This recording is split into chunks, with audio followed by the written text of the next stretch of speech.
তো রাসূল আকরাম সাল্লাল্লাহু আলাইহি ওয়াসাল্লাম তিনি আল্লাহ তাআলার কাছে সুপারিশ করবেন। হাদিস শরীফে আছে, দুনিয়াতে আল্লাহ তাআলা যত নবী রাসূল আল্লাহ দুনিয়াতে পাঠাইছেন, সমস্ত নবী রাসূলকে আল্লাহ তাআলা স্পেশাল একটা দোয়া দিচ্ছেন। সমস্ত নবীরাই তার এই দোয়াটা দুনিয়াতে কইরাই আল্লাহ তাআলার কাছে কবুল করে নিছেন।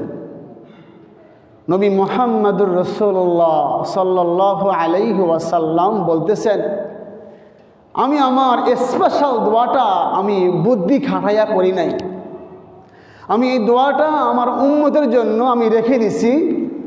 কিয়ামতের ময়দানে আল্লাহ তাআলার কাছে আমি দোয়াটা করব, আল্লাহ যেন আমার উম্মতকে পার কয়া দেয়। সুবহানাল্লাহ।